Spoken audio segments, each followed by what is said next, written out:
When my father-in-law's will was read in his attorney's office, I watched my mother-in-law gleefully announce she'd already redistributed my inheritance to her biological children. The family smirked as tears filled my eyes. What they didn't know was that my father-in-law had secretly created a hidden offshore account worth $8 million, with only my name on it.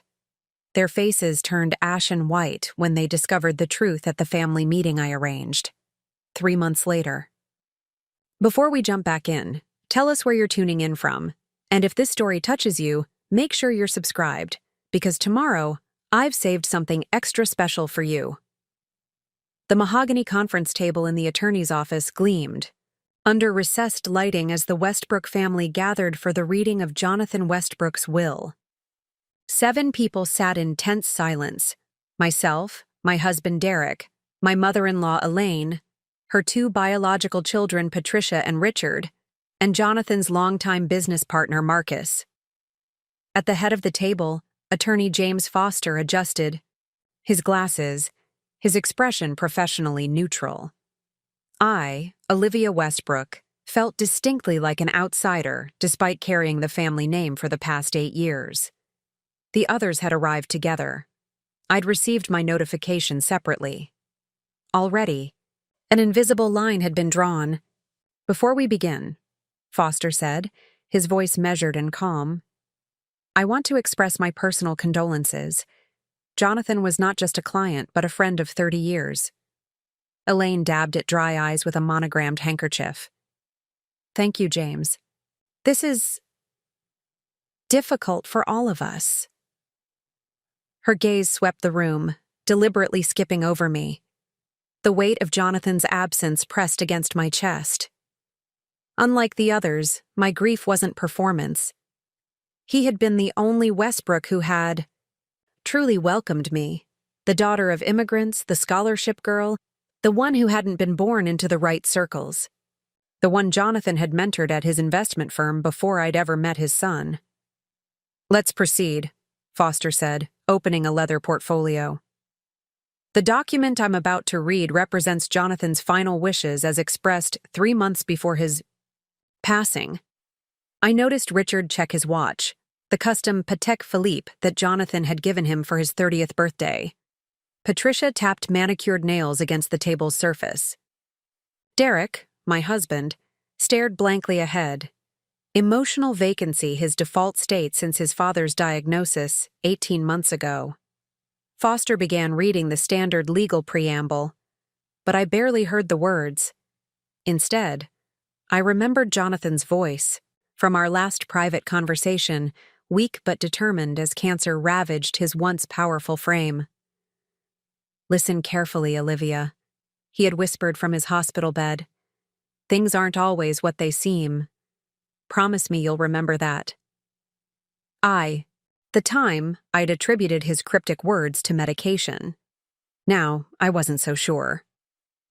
"And to my wife, Elaine," Foster was saying, "I leave our primary residence in Greenwich, Connecticut, the summer house in Martha's Vineyard, and 30% of my shares in Westbrook Financial Group." Elaine nodded, as though confirming what she already knew. "To my son, Derek, I leave 20% of my shares in Westbrook Financial Group and my collection of antique watches." Derek showed no reaction. The watches had been a passion he and his father once shared, before Derek had discovered that cocaine and trust funds made for more exciting companions. "To my daughter, Patricia, I leave 20% of my shares in Westbrook Financial Group and the art collection housed in our Manhattan apartment." Patricia smiled, thin-lipped and satisfied. The art collection was worth millions. "To my son, Richard, I leave 20% of my shares in Westbrook Financial Group and my interests in the Cayman Islands property development." Richard nodded sharply, calculatingly. Everyone knew the Cayman development was Jonathan's most promising recent investment. I sat straighter, awaiting my name. Jonathan had promised me a place in the company's leadership, the culmination of 12 years working alongside him, rising from intern to his most trusted investment strategist. Even after I'd married Derek, I'd maintained my professional identity. My work had helped triple the firm's assets under management. Jonathan had called me the future of Westbrook more than once. Finally, Foster continued, to my daughter-in-law, Olivia, I leave my remaining 10% of shares in Westbrook Financial Group and my personal library, including all business journals and notes. A strange silence fell over the room. My fingers gripped the leather armrests of my chair. 10%? The personal library? That couldn't be right. Jonathan had promised. Elaine cleared her throat, a small, triumphant smile playing at the corners of her mouth. Actually, James, there's something you should know. Her voice carried the syrupy sweetness she reserved for public performances of familial devotion. Jonathan and I discussed this extensively before his passing. He was concerned about Olivia's position after he was gone. Foster frowned, glancing down at the document before him. I'm not aware of any amendments. Not formal amendments, Elaine interrupted smoothly, but clear intentions. Jonathan wanted to ensure stability for the company. Having an outsider hold significant shares might create complications. My chest tightened as I realized what was happening. What are you saying, Elaine?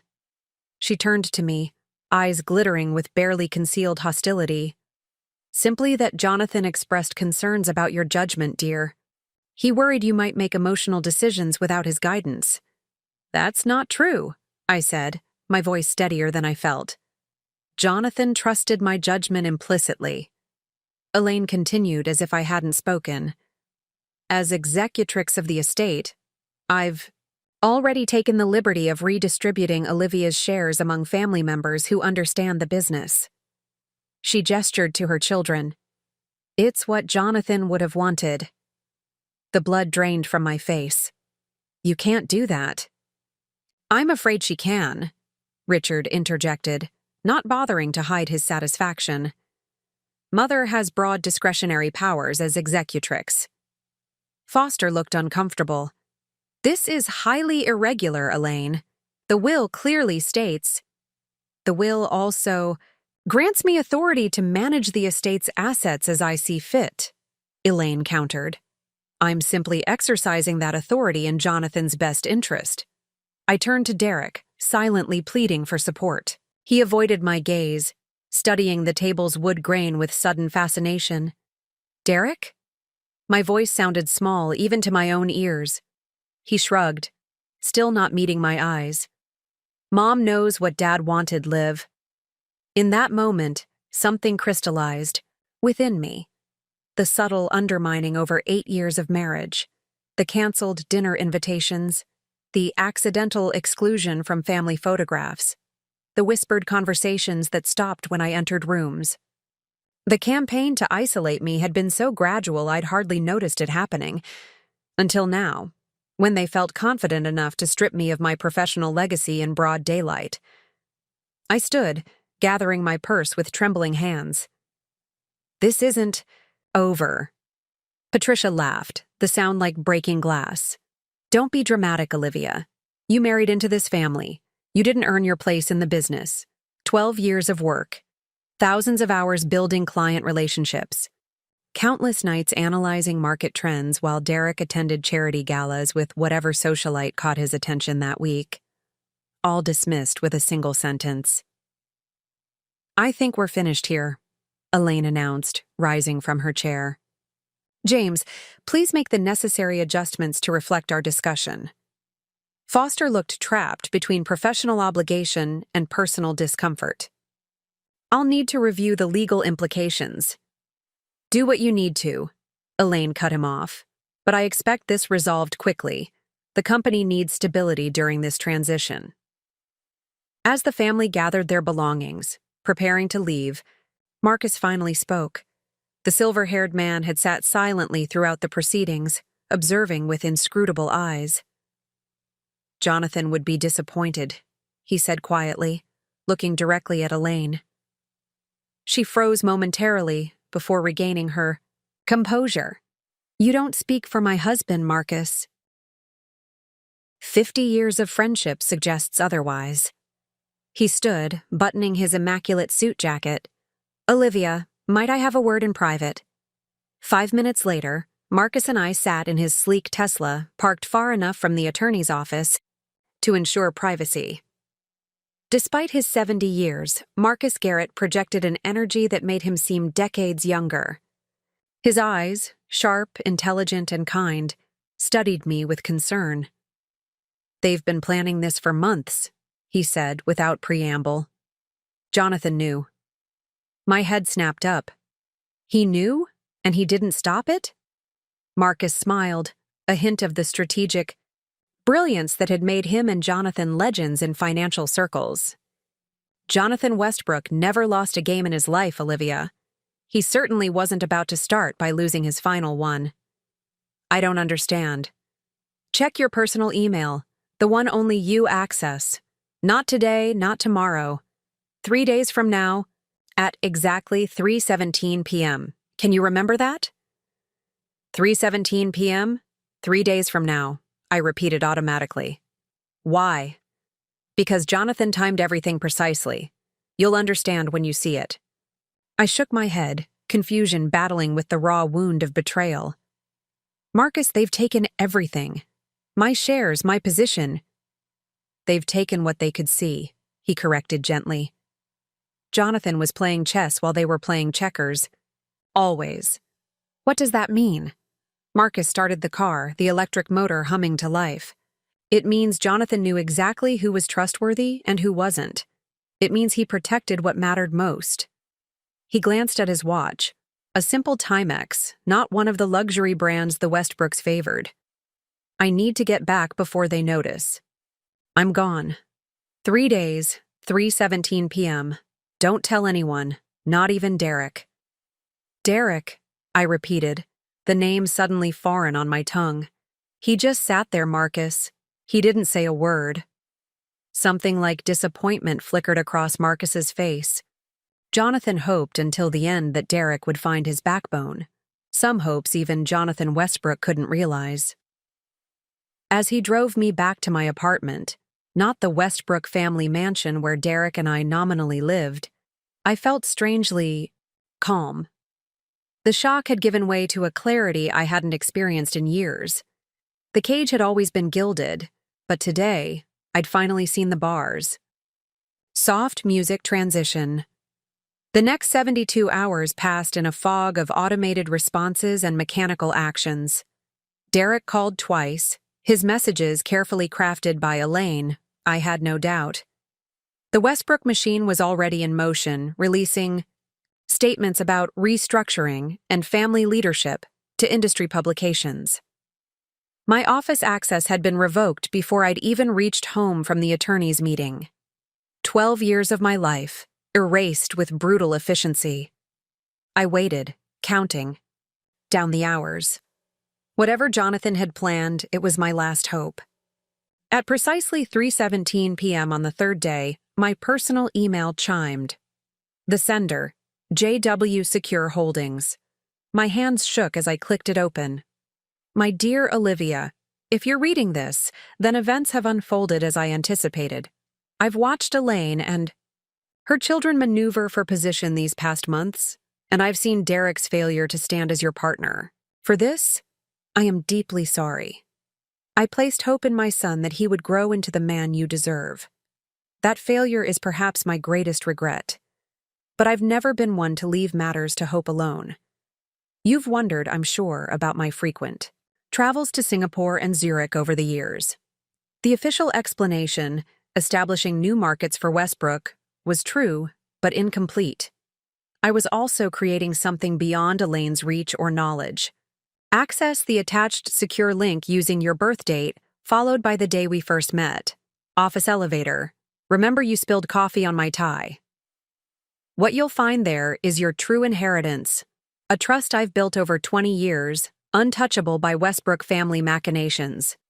Approximately $8 million in diversified holdings, along with controlling interest in our most innovative subsidiary companies, held separately from the main Westbrook Financial Group. This represents not charity, Olivia, but earned recognition. You showed more loyalty, intelligence, and integrity than those who share my blood. You earned this through merit, not marriage. Marcus knows everything and will guide you through the next steps. Trust him as I have. There will come a moment when Elaine and the others discover what I've done. I regret that I cannot witness it, but I trust you'll make the moment memorable. With pride and affection, Jonathan P.S. Sometimes the best revenge isn't just living. Well, it's building something extraordinary from what others thought they'd destroyed. I read the message 3 times, tears streaming down my face. Not from grief or pain, but from vindication and a profound sense of being seen. Jonathan had known. He had planned. He had protected me. My fingers moved swiftly, entering my birth date, followed by 10:04, the October day 7 years earlier when I'd met Jonathan Westbrook with a spilled coffee and profuse apologies. The screen changed, revealing an elegant interface displaying account summaries, holdings, property deeds, and intellectual property rights. 8 separate entities, each valued at approximately $1 million. Companies developing financial technology that the main Westbrook Group had officially considered too experimental. At the bottom of the page, a note: board meeting scheduled, your appointment as CEO already filed and approved, effective immediately. Congratulations, Olivia Westbrook, on your new position as head of Ascendant Financial Technologies. I reached for my phone and called Marcus. You've seen it? He asked without preamble. Yes. My voice sounded different, stronger, more certain. Good. There's a board meeting for Ascendant tomorrow at 10 a.m. The other members are expecting you. After that, I suggest we schedule a family meeting at the Westbrook Mansion. Time to introduce the new CEO to the family that thinks they've written you out of the story. For the first time in 3 days, I smiled. I'd like that very much. Jonathan always said you had the one quality the others lacked, Marcus continued, satisfaction evident in his voice. What's that? Patience, the ability to wait for the right moment to make your move. He paused. The family has no idea what's coming, Olivia. None whatsoever. As I ended the call, a sense of purpose replaced the hollow feeling that had consumed me since the will reading. Jonathan Westbrook hadn't just left me money. He'd left me a mission, a future, and the means to reclaim my dignity. Tomorrow would change everything. The Westbrooks thought they'd stripped me of power and position, believing I would fade quietly into obscurity. They were about to discover how profoundly they had miscalculated. Strong, confident music fades. And you see, success isn't just about what you achieve. It's about how you respond when others try to diminish you. It's about recognizing your worth even when those around you fail to see it. Sometimes, the people closest to you can become the architects of your greatest challenges, but those challenges often unveil your most profound strengths. Before I tell you how I walked into that family meeting and changed the power dynamics forever, I want you to think about your own life. Where are you allowing others to define your value? What hidden strengths are waiting for the right moment to emerge? Hit subscribe if you're ready to discover how to transform betrayal into breakthrough, and join me next time for part 2 of this journey, when I reveal exactly how I turned the tables on a family that thought they had written the final chapter of my story. Remember? Sometimes when you're pushed to the edge, you don't just step back, you learn to fly. Preparing and narrating this story took us a lot of time, so if you are enjoying it, subscribe to our channel. It means a lot to us. Now back to the story. That night, as autumn rain tapped against the windows of my downtown apartment, I spread Jonathan's documents across my dining table. Each page revealed another layer of his meticulous planning.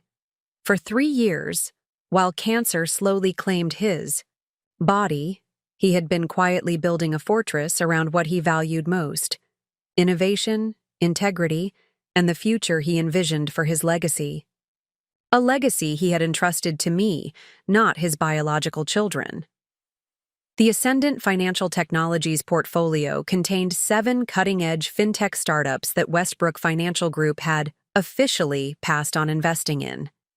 Each company operated at the intersection of blockchain, artificial intelligence, and sustainable finance, areas that Elaine and her children had dismissed as trendy distractions from traditional wealth management. What they hadn't known was that Jonathan had personally funded these ventures through a separate holding company, one that existed entirely outside the Westbrook family empire, one that now belonged to me. As I studied the financials, my years of investment experience recognized what I was seeing. Jonathan hadn't just left me money, he'd left me the future.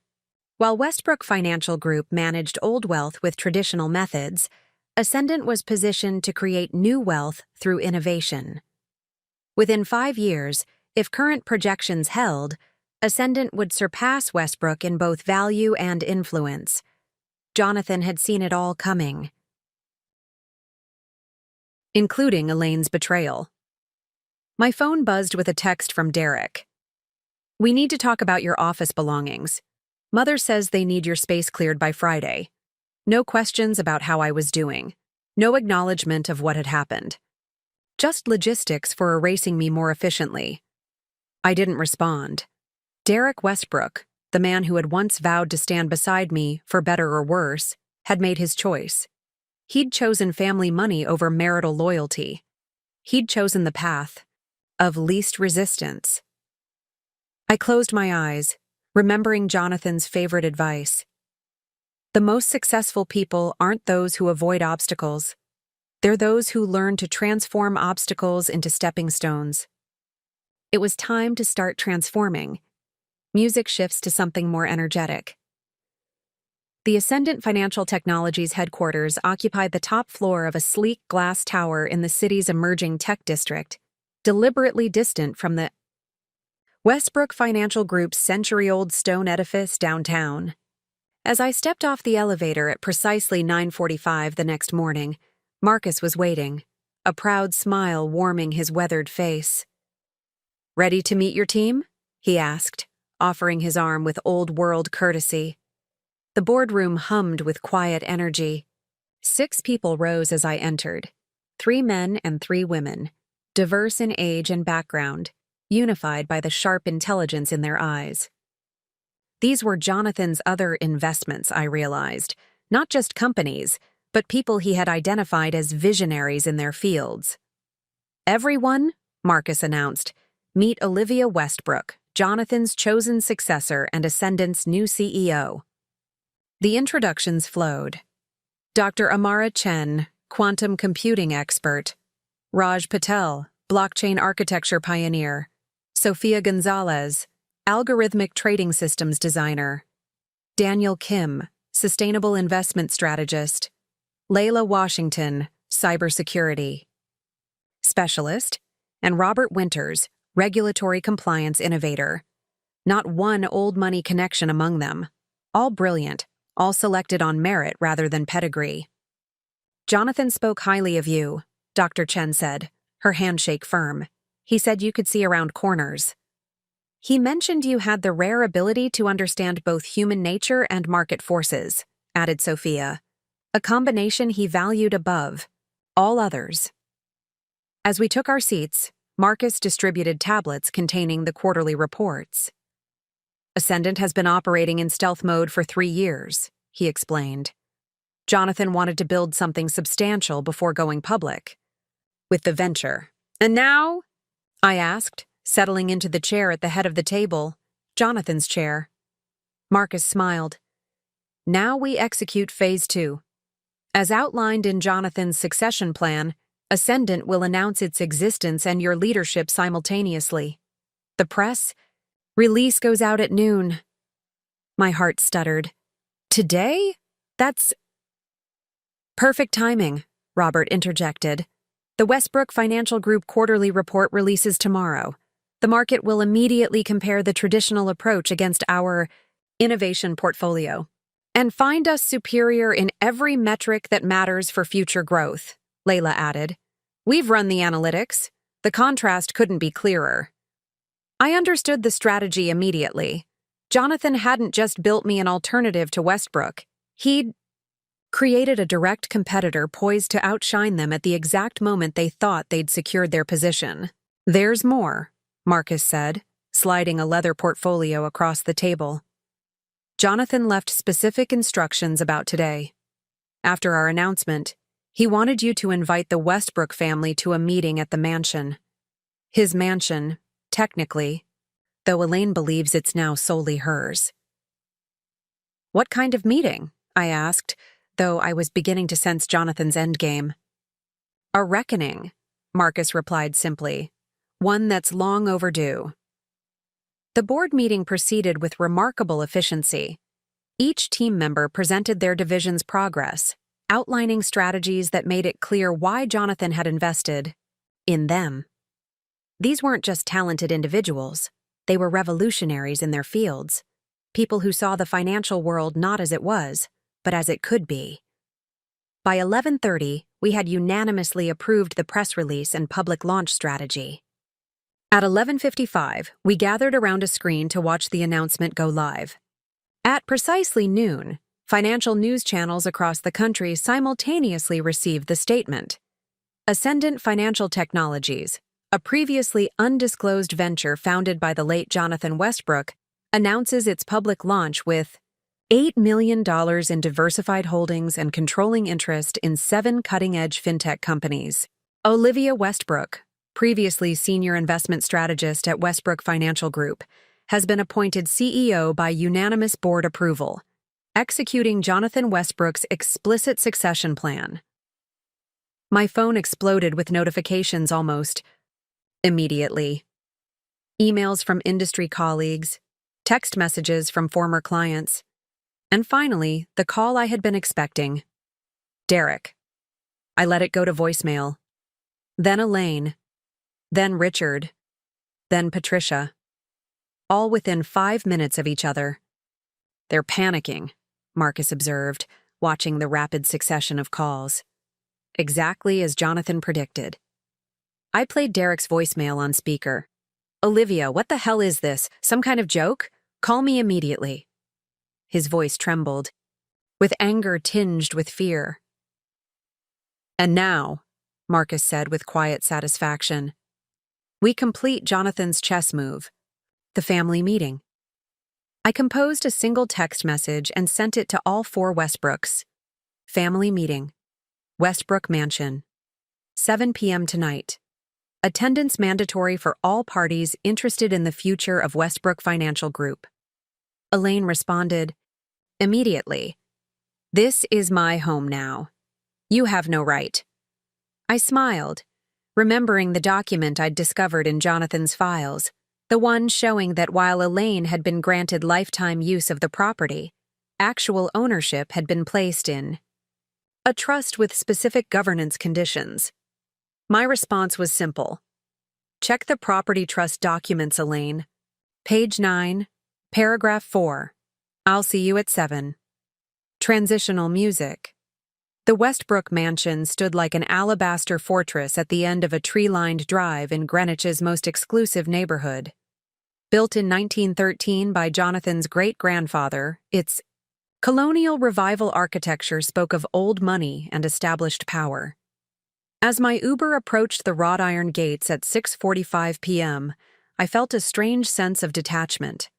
For 8 years, I had called this place home, yet I had never belonged within its walls. Tonight, that would change. The security guard at the gate, a new hire who didn't recognize me, checked my name against his list, surprise flickering across his face when he found it. "Ms. Westbrook, they're waiting for you in the main study." The marble foyer echoed, with my footsteps as I crossed its expanse. I had deliberately chosen my outfit with psychological warfare in mind, a powerful red suit that Jonathan had always admired, paired with the modest diamond earrings he had given me on my 30th birthday. Professional, confident, unbreakable. I paused before the heavy oak doors of the study, took a deep breath, and pushed them open without knocking. The tableau inside would have amused Jonathan greatly. Elaine perched on his leather chair behind the massive desk, a throne she had coveted for decades. Derek paced by the windows, drink in hand despite the early hour. Richard and Patricia flanked their mother like royal courtiers, arms crossed defensively. All conversation ceased when I entered. "Thank you for coming," I said pleasantly as though I were the host and they the guests. "What is the meaning of this?" Elaine demanded, her carefully maintained composure already fraying.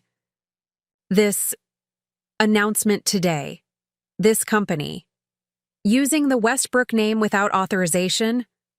"My name is Westbrook," I reminded her calmly.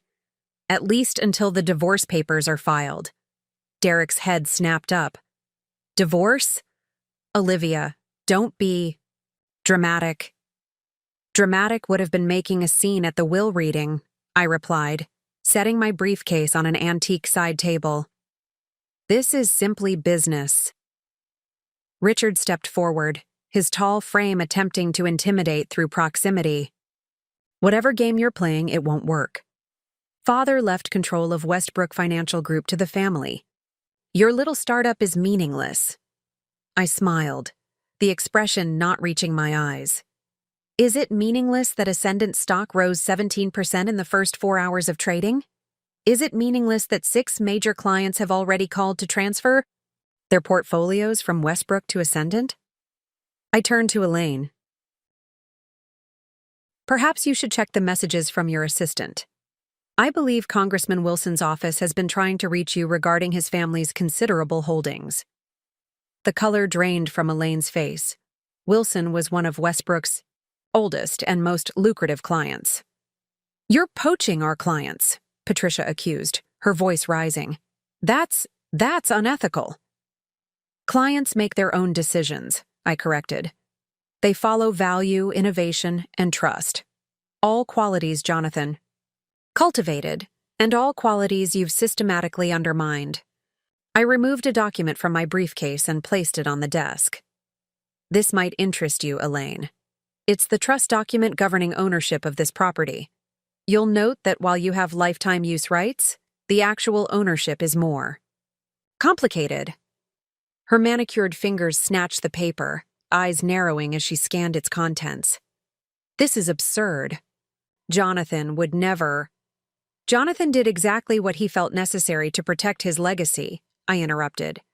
"The property remains in the Westbrook Family Trust, but that trust is now administered by Ascendant Financial Technologies, specifically by its CEO." I paused to let the implication sink in. Me. The silence that followed was absolute. Even Derek had stopped pacing, his drink forgotten in his hand. "You can't evict us," Elaine finally whispered, the first traces of fear visible behind her carefully constructed facade. "I have no intention of evicting anyone," I replied, taking a seat opposite the desk. "Jonathan wouldn't have wanted that. What he wanted, what he explicitly designed, was accountability." I withdrew another document from my briefcase. "This is a proposed operating agreement for Westbrook Financial Group moving forward." Richard snorted derisively. "We don't need your input on how to run our company." "Actually, you do," I said, evenly. "Because as of 4 p.m. today, Ascendant acquired a significant position in Westbrook Financial Group through a series of strategic market purchases. We now hold approximately 28% of outstanding shares, not controlling interest, but enough to have substantial influence." The shock that rippled through the room was palpable. Derek sank into the nearest chair, while Patricia gripped the edge of the desk for support. "That's impossible," Elaine breathed. "The trading volume today wasn't nearly high enough." "Not today," I agreed. "This has been happening gradually over the past 6 months, through various investment vehicles. Jonathan began the process. I completed it." I laid out 4 copies of the operating agreement. The terms are straightforward. Westbrook Financial Group continues under family management, but with oversight from Ascendant's board on major decisions. The company adopts the innovation strategy Jonathan had been advocating for years, the same strategy you all repeatedly blocked. Client portfolios are diversified into sustainable investments, and the corporate culture of nepotism and elitism ends immediately. And if we refuse? Elaine's voice had hardened again, her shock giving way to calculation. I smiled. Then, tomorrow morning, Ascendant announces its intention to pursue a hostile takeover of Westbrook Financial Group, citing mismanagement and failure to innovate. Given today's market response and Jonathan's reputation, analysts will overwhelmingly support our position. Within 3 months, there won't be a Westbrook Financial Group, just a subsidiary of Ascendant. Derek finally found his voice. Olivia, you can't destroy a 200-year-old family business over personal grievances. I turned to him, seeing him clearly perhaps for the first time in our marriage. The handsome face that had once made my heart race now revealed its underlying weakness, the perpetual boy hiding behind family privilege, never forced to develop character or conviction. This isn't about grievances, Derek. It's about vision. Jonathan saw the financial world changing. He prepared for it. You chose to ignore it because adaptation requires effort and courage, qualities you've never needed to develop. I stood, gathering my briefcase. You have until 9 a.m. tomorrow to decide. Sign the agreement, or prepare for a very public battle you cannot win.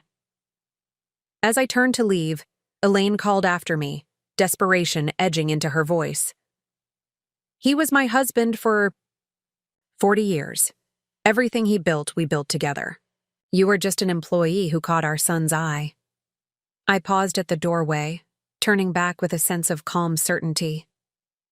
Jonathan left me a letter explaining his choices, Elaine. Would you like to know what he said about you? I didn't wait for her response. He said you were an excellent social partner and a formidable networker, but that you never understood the difference between maintaining wealth and creating it. He said you protected what exists, but he built for what could. The truth of those words hung in the air between us. In the stricken expressions of the Westbrook family, I saw the first real understanding of what they had lost. Not just control of companies and assets, but the essence of what had made Jonathan extraordinary. 9 a.m., I reminded them, and closed the door quietly behind me. Outside, the night air felt cleansing, almost celebratory. As I walked down the mansion's sweeping drive, my phone chimed with a message from Marcus. How did they take it? I typed back, exactly as Jonathan predicted. They never saw it coming. His response made me smile. He would be proud. This isn't just revenge, Olivia. It's restoration. In that moment, walking away from the Westbrook mansion, I understood what Jonathan had truly left me. Not just money or companies or power, but the chance to build something authentic from the ruins of deception. He had given me the tools to transform betrayal into breakthrough. The path ahead would be challenging. The Westbrooks wouldn't surrender their perceived birthright without a fight. But for the first time since Jonathan's death, I felt the full force of my own capabilities. Capabilities he had recognized long before I fully acknowledged them myself. Tomorrow would bring either a new chapter of collaboration or the beginning of a corporate battle that would reshape an industry. Either way, I would face it not as Derek's overlooked wife or Jonathan's former protege, but as Olivia Westbrook, CEO of Ascendant. A woman who had discovered that sometimes the greatest strength emerges precisely when others try to render you powerless. As I reached the end of the driveway, I turned back for one last look at the mansion gleaming in the moonlight. Its windows glowed with the warm light of old money and established power. But the brightest futures, as Jonathan had taught me, aren't built by clinging to the past. They're created by those brave enough to envision something entirely new. Music swells with determination and hope. Life will test you. People will underestimate you. Those you trusted may betray you. But these moments of challenge aren't the end of your story. They're the beginning of your transformation. When others try to write you out of the narrative, that's precisely when you must pick up the pen and start writing your own. The greatest power you possess isn't what others give you. It's what they can never take away. Your intelligence, your resilience, your vision for what could be. In your darkest moments, remember that like the phoenix, sometimes we need the fire of adversity to rise into our most powerful selves. Tomorrow, as the sun rises, I'll walk into a meeting that will determine the future of 2 companies and 1 family's legacy. But no matter what they decide, I've already won the most important battle, the one for my own self-worth. Dawn broke over the city with golden determination, painting the glass towers of the financial district in amber light. I hadn't slept much, choosing instead to prepare meticulously for the day ahead. The Westbrooks had until 9 a.m. to make their decision, but I suspected they wouldn't wait that long. I was right. At 6:17 a.m., my phone rang. Richard Westbrook, ever, the early riser, his voice clipped with barely contained anger. "We need to talk. Not at the mansion. Neutral ground." I allowed myself a small smile. The Peninsula Hotel. Breakfast in their private dining room. 7:30. Fine. He disconnected without another word. I texted Marcus immediately. The first move is made. Peninsula at 7:30. Richard reached out. His response came seconds later. Predictable. Elaine always sends Richard to test defenses. I'll have the legal team on standby. As I dressed in a tailored navy suit, power colors were becoming my armor of choice. I considered the psychology at play. By requesting neutral ground, Richard was acknowledging my new position. No longer was I the outsider entering their territory. Now we would meet as equals. Progress, however reluctant. The Peninsula Hotel embodied understated luxury, its private dining room a favorite of financial power brokers conducting discreet negotiations. When I arrived at precisely 7:25, I found not just Richard waiting, but Derek as well. Interesting. Elaine was deploying both her son and her enforcer. Olivia. Derek rose as I entered, his expression a practiced blend of concern and contrition, the same look he'd perfected after missed anniversaries and unexplained late nights. "You look well." "Thank you," I replied coolly, taking a seat across from them. "I am well." Richard got straight to business, sliding a document across the table. "Our counter-offer." I raised an eyebrow but didn't touch the folder. I wasn't aware we were in a negotiation. My terms were quite clear. "Be reasonable," Richard said, his jaw tightening. "You can't expect us to hand over oversight control of a 2-century-old institution overnight." I poured myself water from the crystal carafe. "Actually, I can, and I do." Derek leaned forward, his voice lowered. "Liv, this isn't you. This corporate raider mentality. You've always valued relationships over power plays. The use of my nickname, Liv, was deliberate, an attempt to access emotional leverage that no longer existed. 8 years ago, it might have worked. Today, it merely revealed his desperation. "What I value," I replied, meeting his gaze steadily, "is integrity, something in short supply at the Westbrook family table lately." Richard exhaled sharply. "Let's cut to the chase. You're angry about the will, about Mother's decisions. We understand that?" "No," I interrupted, my voice gentle but firm. "You don't understand at all. This isn't about anger or revenge. It's about vision." Jonathan saw the future of finance and positioned Ascendant accordingly. Westbrook Financial is still operating on a model from the last century, resistant to innovation, allergic to diversity, wedded to hierarchy over merit. "Some traditions have value," Richard countered, "and some are anchors dragging you to the bottom of a changing sea." I finally opened their counteroffer, scanning its contents. With practiced efficiency, reduced oversight, gradual integration of innovation strategies, a special advisor role for me instead of board representation. I closed the folder. Inadequate. Derek's composure slipped. "Damn it, Olivia. What do you want? To humiliate us? Is that it?" The question deserved honest consideration. What did I want? The easy answer was justice. making the Westbrooks pay for their betrayal. But Jonathan had taught me to look beyond easy answers, to find the strategic truth beneath emotional reactions. What I want, I said carefully, is for Westbrook Financial to thrive in the future Jonathan envisioned. That requires fundamental change, not window dressing. Your counteroffer preserves the appearance of adaptation while maintaining the status quo. Richard scoffed. And your expertise in century-old financial institutions comes from where exactly? From Jonathan, I replied simply. From 12 years learning directly from the man who transformed a regional investment firm into a global powerhouse. From watching which initiatives succeeded and which failed. From the countless nights he and I spent mapping the future while the rest of you attended galas and board dinners.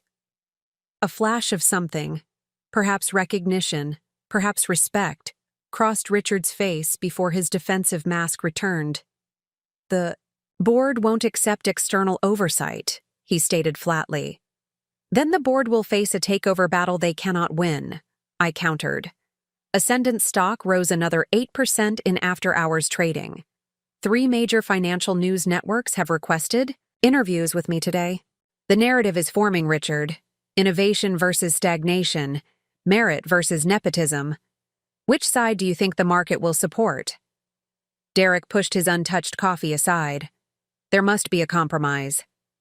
I allowed myself a small smile. There is. My original offer. The waiter appeared with breakfast. A spread neither man would touch, I knew. Richard always fasted until noon, and Derek's hangover was evident in the shadows beneath his eyes. We need time, Richard said after the waiter departed. To consult with Mother, to prepare the board. I checked my watch. You have until 9 a.m., 90 minutes. Impossible, he snapped. The board can't be assembled that quickly. Modern technology is remarkable, I observed. Video conferencing, electronic voting, the tools of the future Jonathan championed while you resisted. I stood, smoothing my suit jacket. 9 o'clock, gentlemen, at the Westbrook offices. I'll present directly to whatever board members can attend, in person or virtually. After that, Ascendant makes its position public. As I turned to leave, Derek caught my wrist. Olivia, wait. His touch, once familiar, now felt like a stranger's. What about us? Our marriage? I gently removed his hand. I think we both know that ended long before Jonathan's will was read. The hurt in his eyes seemed genuine, but I'd learned that with Derek, performance and reality often blurred. He had mastered the art of displaying exactly the emotion needed, in any given moment, a skill inherited from Elaine. I did love you, he said quietly. Perhaps, I acknowledged, but you loved your position in the family more. Richard cleared his throat awkwardly, uncomfortable with this display of emotion. I nodded to them both. 9 o'clock. Transitional music. The Westbrook Financial Group headquarters occupied a dignified limestone building in the heart of the financial district, its brass doors and marble lobby speaking to old-world stability. As I approached the reception desk at 8:55 a.m., the security guard's eyes widened in recognition. Ms. Westbrook, we didn't. That is... I'm expected, I said with quiet confidence. The young woman at reception, Andrea, I recalled, who had always been kind despite Elaine's frequent criticism of her inadequate phone manner, smiled with what looked suspiciously like satisfaction. Yes, Ms. Westbrook, the board is assembled in the main conference room. Mr. Marcus Garrett asked me to give you this when you arrived. She handed me a slim leather portfolio. Inside was a single note in Marcus's precise handwriting. They've been scrambling since 7 a.m. Full board attendance secured. Elaine has called in every favor. Stand your ground. Jay would be proud. The elevator ascended to the top floor with stately precision. I used those moments to center myself, remembering Jonathan's coaching before important negotiations. Breathe from your core. Speak from your knowledge. Never reveal your full strategy at once. When the doors opened, I found Marcus waiting in the hallway, impeccable as always in a charcoal suit. "Quite the morning," he murmured as we walked toward the boardroom. "Elaine has been on the phone since dawn. Richard and Derek returned from your breakfast meeting looking shell-shocked." "Good," I replied. "They needed to understand this isn't an emotional reaction they can manipulate." He nodded approvingly. "You've always been a quick study. Jonathan said you grasped in minutes what took others months to comprehend." Before the massive mahogany doors of the boardroom, I paused. "Is there anything I should know before we enter?" Marcus's eyes twinkled with strategic mischief. "Only that 3 board members have privately expressed relief that someone is finally challenging Elaine's stranglehold. They won't support you openly yet, but they won't oppose you either." "Interesting." I straightened my shoulders. "Shall we?" The Westbrook Financial Group Board of Directors consisted of 12 members, the 4 Westbrooks plus 8 outside directors, most of whom had served for decades. As Marcus and I entered, all conversation ceased. 12 pairs of eyes tracked our progress to the 2 empty chairs positioned at the foot of the long table, deliberately placed to emphasize our outsider status. Elaine sat at the head, regal in Chanel, her platinum hair perfectly arranged, her expression carved from ice. To her right sat Howard Montgomery, the board's senior member and Jonathan's oldest friend. To her left, conspicuously, was an empty chair, Jonathan's seat, still unfilled since his death. I nodded respectfully to Howard, who returned the gesture with what might have been the ghost of a smile. "Ms. Westbrook, Mr. Garrett," Elaine began, her voice pitched for authority. "The board has convened at your request to discuss your proposal regarding the future governance of Westbrook Financial Group." I placed my copy of the agreement on the table. "Thank you for accommodating the timeline. I recognize it required flexibility." "An unnecessary rush," commented Walter Pierce, a rail-thin banker whose family connections to the Westbrooks spanned generations. "Financial institutions thrive on stability, not hasty decisions." "With respect, Mr. Pierce," I replied, "the markets reward innovation and adaptability. Stability without evolution becomes stagnation." Howard Montgomery cleared his throat. Jonathan often said something similar. His roomy blue eyes studied me with interest.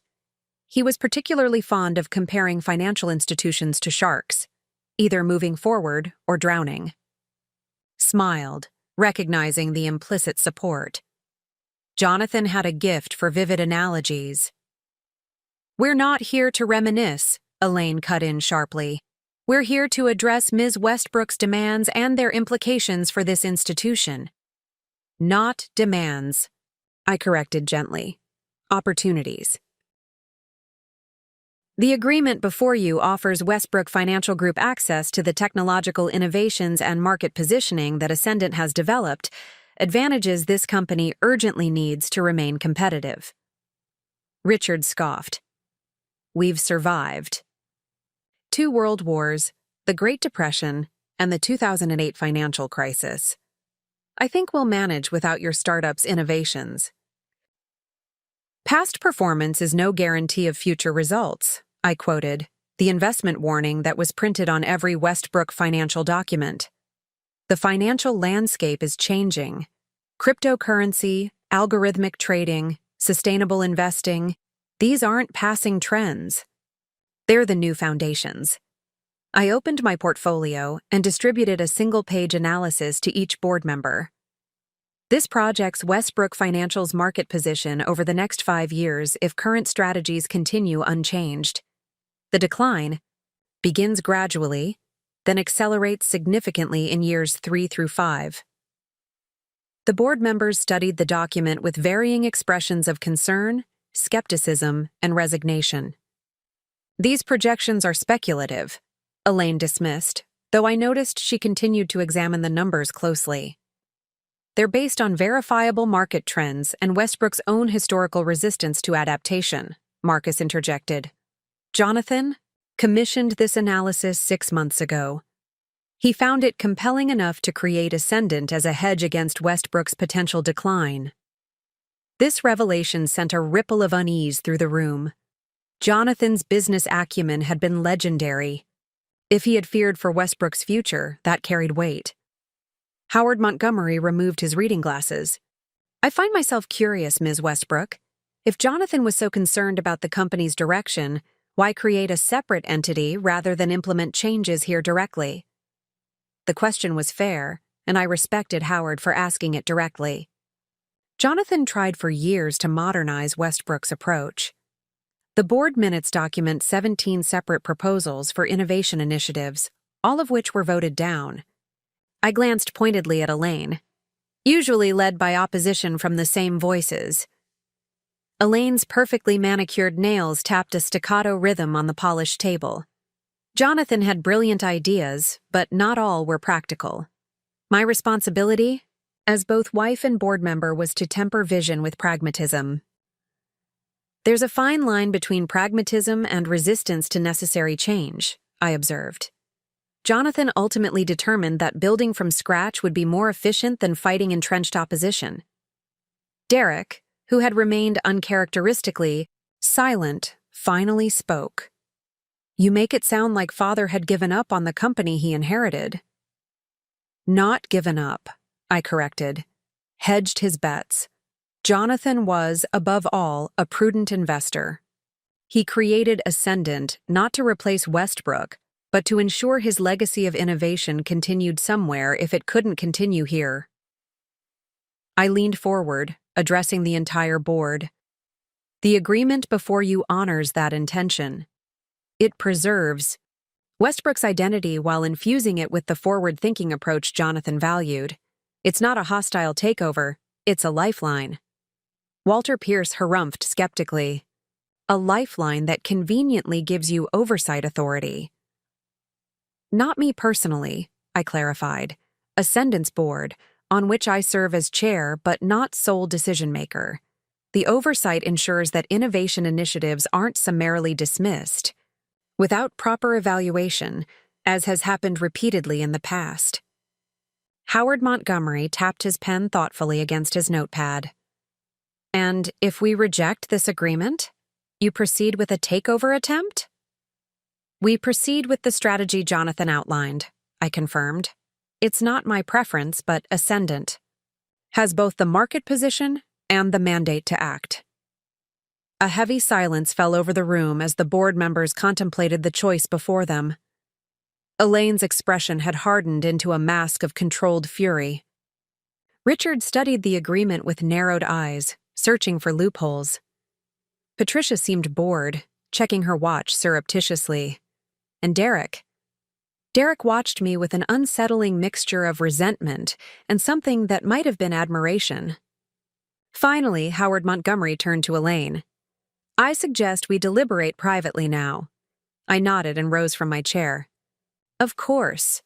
Marcus and I will wait outside." As we exited, I heard the heated discussion begin immediately. Marcus guided me to a small sitting area near the elevators, well out of earshot of the boardroom. "You handled that perfectly," he said, his voice warm with approval. "Neither too aggressive nor too conciliatory." "I had an excellent mentor," I replied, thinking of the countless hours Jonathan had spent coaching me through difficult negotiations. Or rather, 2 excellent mentors. Marcus smiled, accepting the compliment with a modest nod. "They'll debate for at least 30 minutes. Elaine will argue forcefully against, Howard will advocate for a reasonable compromise, and the rest will align according to their personal interests and allegiances. And the outcome? Impossible to predict with certainty," he admitted. But Jonathan would say to prepare for all contingencies while remaining optimistic about the most desirable one. We waited in companionable silence after that, both lost in our own thoughts. The city stretched below us, visible through floor to ceiling. Windows, busy streets, and bustling people, all unaware of the power shift occurring 40 stories above them. At precisely 9:47 a.m., Andrea approached. "Ms. Westbrook, Mr. Garrett, the board is ready for you. The atmosphere in the boardroom had shifted subtly when we returned. Several board members avoided eye contact. Elaine sat rigidly upright, her lips pressed into a thin line. Howard Montgomery's expression was carefully neutral. The board has reached a decision, Elaine announced, each word precisely articulated. We are prepared to accept a modified version of your proposal. Marcus. And I retook our seats, neither of us revealing any reaction. What modifications do you propose? I asked calmly. Howard Montgomery slid a document across the table. We accept the innovation initiatives and the strategic redirection. We accept Ascendant's investment and partnership. However, we propose a joint oversight committee rather than direct board authority. 3 members from Westbrook's board, 3 from Ascendant's, with Howard serving as the neutral 7th member. I examined the document carefully, noting the substantive elements remained intact, while the procedural aspects had been adjusted to preserve some measure of Westbrook autonomy. This is reasonable, I acknowledged, glancing at Marcus, who gave an almost imperceptible nod of approval. With one additional condition, Elaine added, her voice brittle. This arrangement is presented publicly as a strategic partnership, not as a correction of course or a rescue operation. The Westbrook reputation must remain unimpeached. Pride, always pride with Elaine. But this concession cost nothing and gained their compliance. Agreed, I said simply. We'll draft a joint press release emphasizing collaboration and shared vision. Then we have an agreement, Howard pronounced, satisfaction evident in his voice. I believe Jonathan would be pleased with this outcome. As pens were produced and signatures exchanged, I observed the varied reactions around the table. Some board members seemed relieved, others resigned. Richard looked calculating, already planning his adaptation to the new reality.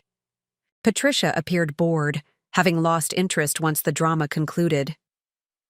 Derek watched the proceedings with uncharacteristic thoughtfulness. Elaine signed last, her pen pressing so hard I thought it might tear the paper. When she finally raised her eyes to meet mine, I expected to see hatred or resentment. Instead, I glimpsed something unexpected, a flicker of reluctant respect. You played the game well, she said quietly, for my ears alone as the others began to rise and converse. Jonathan taught you thoroughness. He taught me much more than that, I replied. He taught me that true legacy isn't about preserving what exists. It's about creating what should exist. A shadow crossed her face, perhaps recognition of the fundamental difference between her worldview and Jonathan's. Derek was never enough for you, was he? The question surprised me with its perceptiveness. It wasn't about enough, I answered honestly. It was about alignment. Derek and I wanted different futures. She nodded once, a gesture of acknowledgement, rather than agreement. Then she rose, composure fully restored, to join a conversation with Howard and Walter. As the meeting dispersed, Derek approached me hesitantly. What happens now? Between us, I mean. I regarded the man I had married, still handsome, still privileged, still fundamentally unchanged by recent events. I think we both know the answer to that. He nodded, resignation replacing his usual confidence. I'll have my lawyer contact. Yours. That would be best. As he turned to leave, he paused. For what it's worth, I am sorry. Not just about the will and mother's actions, about not seeing you clearly, not standing beside you when it mattered. The apology seemed genuine, but it came too late to change anything between us. Some bridges once burned cannot be rebuilt. They can only be acknowledged as part of the landscape we must navigate around. I know, I said simply, neither accepting nor rejecting his remorse. It was a fact, like so many others, that we would both need to incorporate into our separate futures. As Marcus and I left Westbrook Financial Group headquarters, stepping into the bright morning sunlight, a weight I hadn't fully recognized seemed to lift from my shoulders.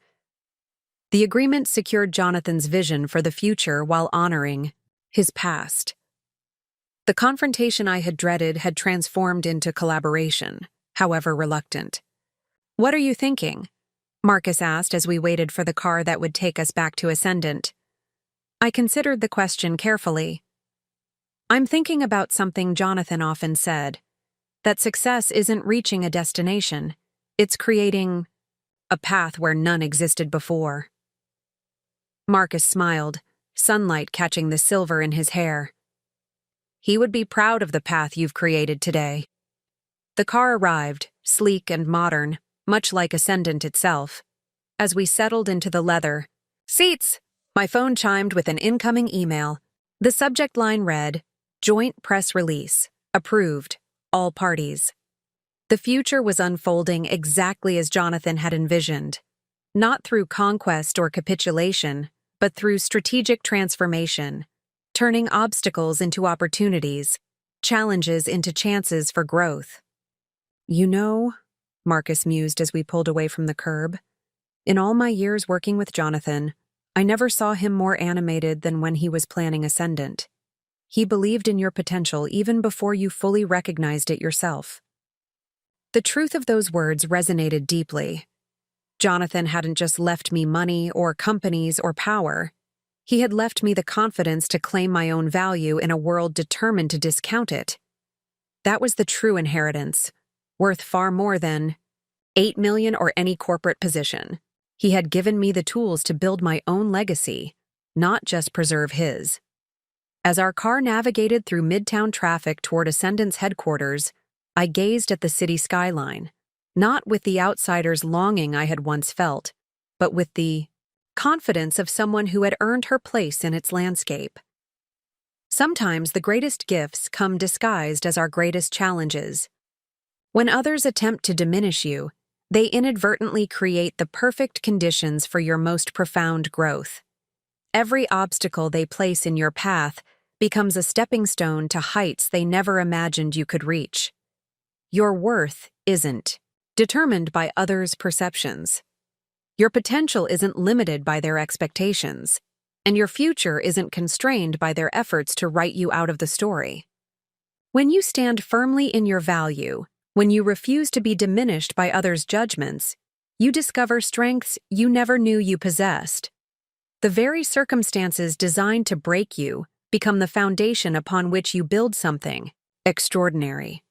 Remember, true legacy isn't what others hand to you. It's what you create from whatever life places in your path. The next 6 weeks unfolded with dizzying intensity.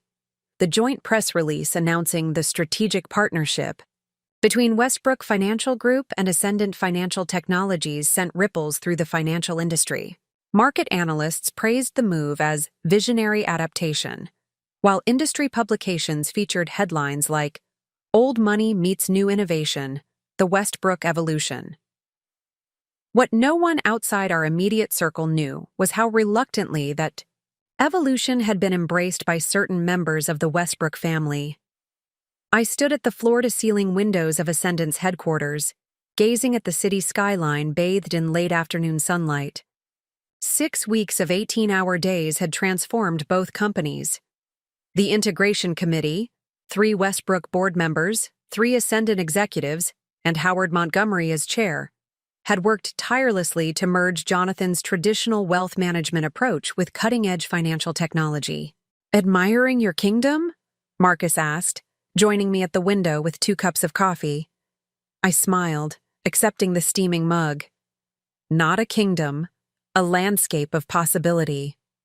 "Poetic," he observed with a wry smile. Jonathan would approve of the sentiment, if not the metaphor. He preferred more concrete language. True. He'd probably say I'm calculating compound interest on our strategic decisions. We shared a comfortable laugh, the kind that comes from mutual respect and shared purpose. In the weeks since the board meeting, Marcus had become not just a colleague but a genuine friend. a connection to Jonathan that went beyond business. "The quarterly reports are finalized," he said, steering us back to practicalities.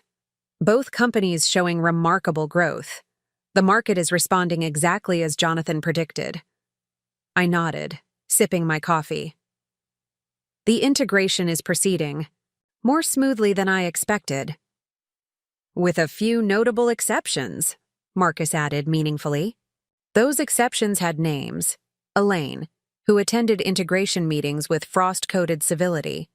Richard, whose passive-aggressive footnotes on every proposal had become a running joke among team members.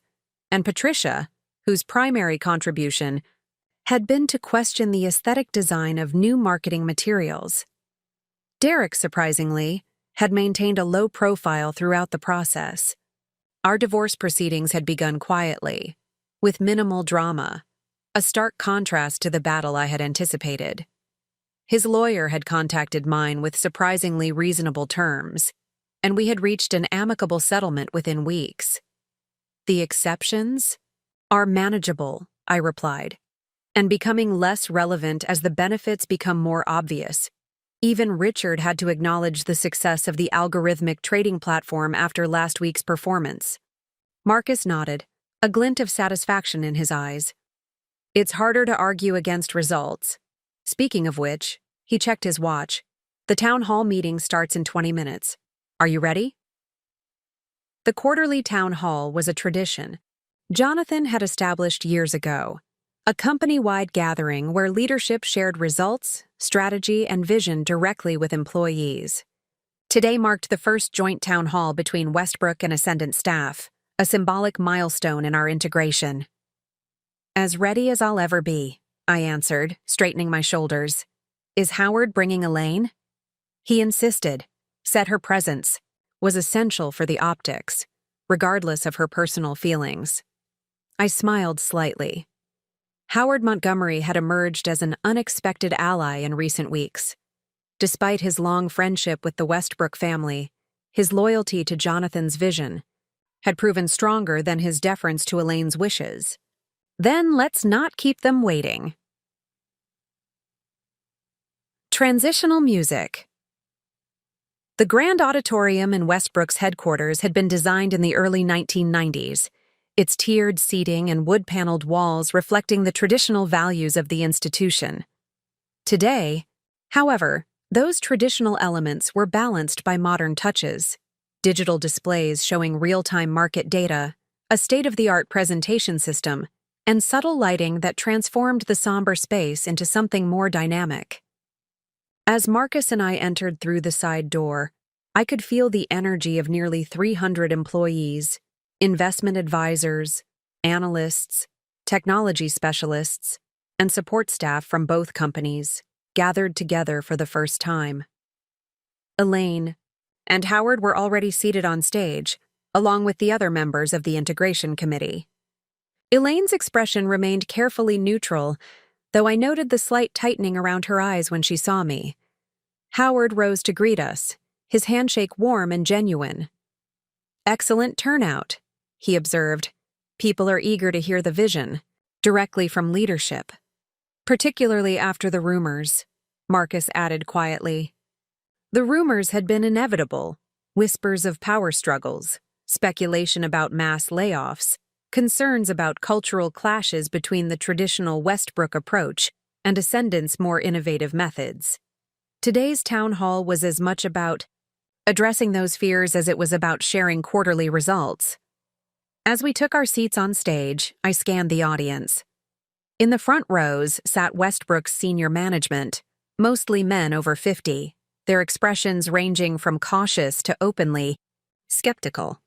Behind them, middle management and support staff from both companies intermingled somewhat awkwardly, like guests at a wedding who weren't sure which side of the aisle to choose. And there, in the back row, partially obscured by a column, Derek. Our eyes met briefly before he looked away.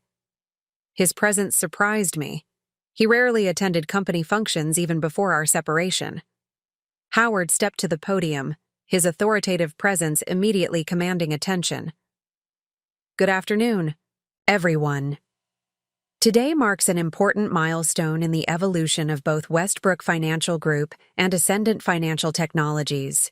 For the first time, we gather as one team with a shared purpose: to honor our traditions while embracing innovation, to respect our history while creating our future. His opening set the perfect tone, acknowledging the past while emphasizing the path forward. As he continued with a brief overview of the integration process, I prepared mentally for my own presentation.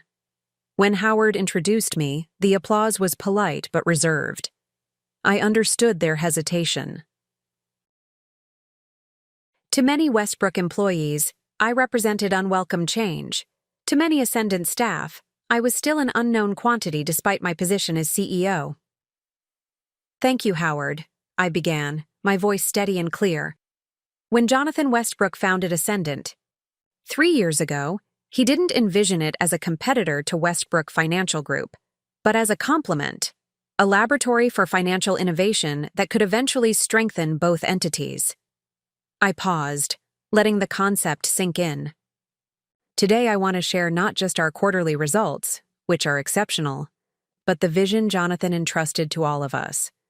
A vision not of competition, but of evolution. The presentation that followed combined hard data with aspirational messaging. We displayed the impressive growth numbers from both companies since the partnership announcement. We outlined the technology integration roadmap. We introduced the new sustainable investment products that blended Westbrook's rigorous due diligence with Ascendant's climate impact algorithms. Throughout, I emphasized collaboration rather than conquest, mutual benefit rather than winners and losers. This wasn't about Ascendant absorbing Westbrook or vice versa. It was about creating something greater than either could become alone. As I concluded my formal remarks, I set aside my notes and stepped from behind the podium, choosing a more direct connection with the audience. Before we move to questions, I'd like to address something that isn't in the slides or the press releases, but that matters deeply to our success moving forward: culture. The room grew noticeably quieter. Westbrook Financial Group has built its reputation on stability, consistency, and trusted relationships developed over generations. These are invaluable assets that cannot and should not be discarded in pursuit of innovation.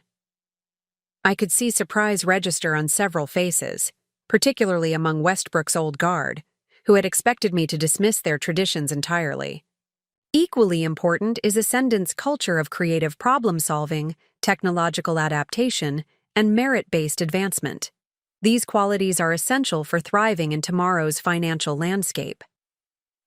My gaze swept the auditorium, making eye contact with as many people as possible. The challenge before us isn't choosing between these cultural strengths, but integrating them thoughtfully. We need both the wisdom of experience and the courage to evolve, both the stability of proven methods and the agility to adopt new ones. I smiled, feeling the energy in the room shift subtly from skepticism toward cautious optimism. Jonathan understood this balance better than anyone. He valued tradition not as an anchor, but as a foundation upon which to build. He embraced innovation not as a rejection of the past, but as an investment in the future. Out of the corner of my eye, I saw Elaine's posture stiffen slightly. The mention of Jonathan always affected her, though whether from grief or guilt, I couldn't say. In the coming months, we'll be creating integration teams at every level of both organizations, bringing together diverse perspectives, experiences, and ideas. Your participation in these teams isn't just welcomed, it's essential. To our shared success, I return to the podium for my closing remarks. Change is never easy, especially when it challenges long-held assumptions and comfortable routines. But as Jonathan often reminded me, comfort is the enemy of growth. Together, we have the opportunity to build something extraordinary, not by discarding what came before, but by transforming it into something even better. The applause that followed felt more genuine, more engaged than the polite acknowledgement that had greeted my introduction.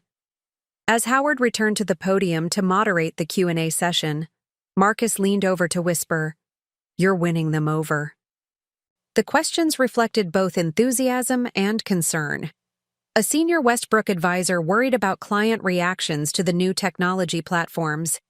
An ascendant developer asked about maintaining innovative freedom within the more structured Westbrook environment. A human resources manager questioned the timeline for office consolidation. Each question received a thoughtful, transparent response, some from me, others from Howard or committee members with specific expertise.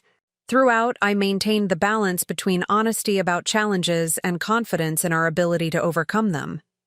As the session concluded and employees began filing out, many lingered to speak with leadership team members. I found myself surrounded by a mix of Westbrook and Ascendant staff, their initial reticence giving way to genuine engagement.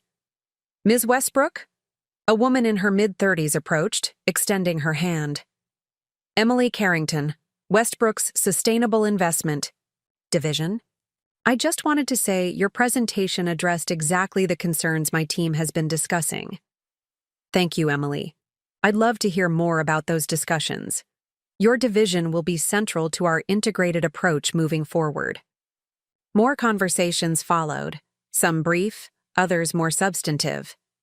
What struck me most was the gradual dissolution of the invisible barrier between Westbrook people and Ascendant people, as common interests and shared goals emerged. As the crowd thinned, I noticed Derek still lingering near the back of the auditorium. After a moment's hesitation, I excused myself from my current conversation and walked toward him. "I didn't expect to see you here," I said, keeping my tone neutral. Derek's expression was difficult to read, a mixture of emotions I couldn't quite identify. "I wanted to hear directly from you. About the vision." He gestured vaguely toward the stage. "You've always been a more compelling speaker than any of us." The compliment seemed sincere, if awkward. "Thank you. What did you think?" He considered the question carefully before answering. "I think Father would approve. Of all of it." A pause. "Especially his choice of successor." The acknowledgement, coming from Jonathan's son, from my soon-to-be ex-husband, carried a weight I hadn't anticipated. "That means more than you might realize." Derek nodded, uncomfortable with the emotional undercurrent. We stood in silence for a moment before he spoke again. "The divorce papers came through this morning. Just need your final signature." "I know. My lawyer forwarded them." "So that's it then. 8 years, finished with a signature."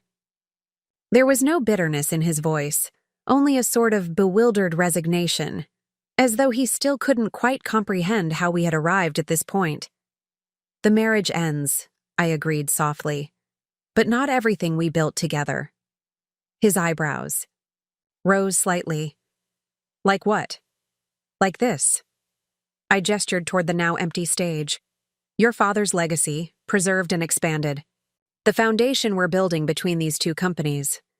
Those things continue, Derek, partly because of the years we shared." He seemed to absorb this perspective, turning it over in his mind. "I never saw it that way." "I know." Another silence, less uncomfortable than the first. "I'm leaving for London next week," he said finally. "Taking that position with the international division we discussed years ago. Seems like the right time for a fresh start." "I think that's wise," I replied, genuinely pleased he was making a positive change. "You've always had good instincts for market trends. The London office will benefit from your perspective." He smiled faintly, recognizing the professional compliment for what it was, an acknowledgement of value separated from our personal failures. "Good luck with Mother. She's still processing all this." "I'd expect nothing less." As Derek walked away, I felt an unexpected lightness. Our conversation had provided a kind of closure that legal documents alone could never offer, an acknowledgement that while our paths had diverged, the journey hadn't been meaningless. Marcus approached as Derek disappeared through the exit. "Everything all right?" "Better than I expected," I admitted. He's accepted the changes, even sees the value in them. Unlike his mother, Marcus observed dryly, glancing toward where Elaine stood in conversation with Howard, her posture rigid with barely contained displeasure. Elaine will adapt or she won't, I said with newfound equanimity. Either way, we continue building. Marcus smiled approvingly. Speaking of building, the executive committee is meeting in 30 minutes to review the expansion proposal. Ready to present your recommendations? I nodded, gathering my notes and tablet. As we walked together toward the executive conference room, employees from both companies acknowledged us with newfound respect, not just as authority figures, but as architects of a shared future they were beginning to embrace.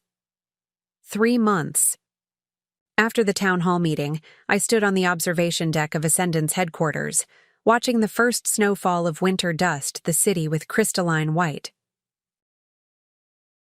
Below, construction crews worked on the foundation of what would become the new joint headquarters, a modern structure designed to honor Westbrook's heritage while embodying Ascendant's forward-thinking approach.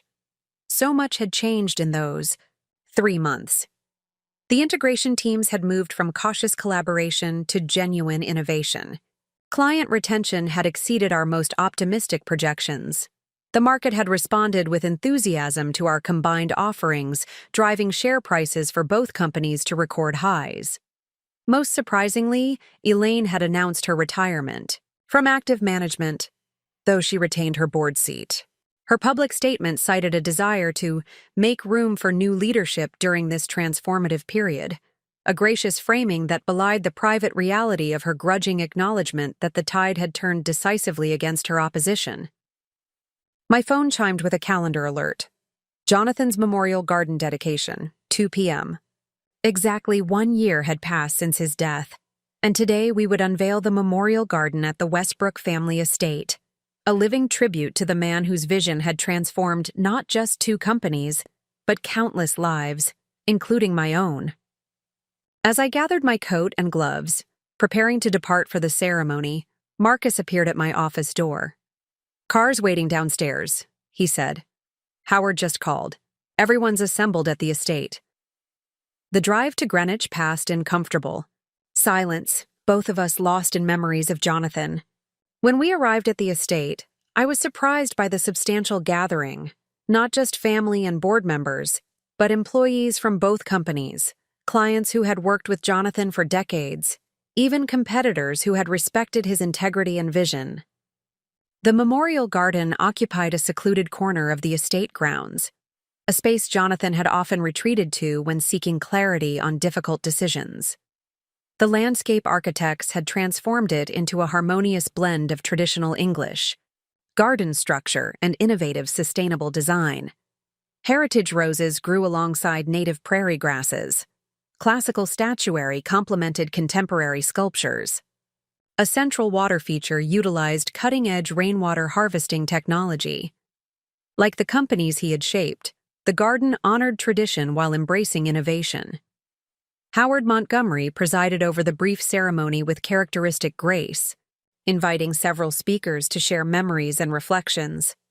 When my turn came, I approached the simple podium placed near a magnificent oak tree Jonathan had planted decades earlier. Jonathan Westbrook understood something fundamental about legacy, I began, my voice carrying clearly in the winter air. He knew that true legacy isn't measured in buildings bearing your name or accounts containing your wealth. Legacy is measured in lives influenced, purposes shaped, and possibilities created. I gazed at the diverse gathering, Elaine sitting stiffly between Richard and Patricia, Derek, recently returned from London for the ceremony, Howard and other board members, employees whose careers Jonathan had mentored, clients whose financial security he had protected. Each of us represents a different aspect of Jonathan's legacy. Some of us carry forward his business acumen, others his commitment to innovation. Some honor his tradition of community involvement, others his dedication to sustainable prosperity. The wind stirred the branches of the oak tree, sending a shower of snowflakes glittering through the air. What made Jonathan extraordinary wasn't just his vision for the future, but his ability to bring others into that vision, to help us see possibilities we might otherwise have missed, including possibilities within ourselves. My gaze found Marcus, whose quiet nod conveyed understanding of the personal significance behind my words.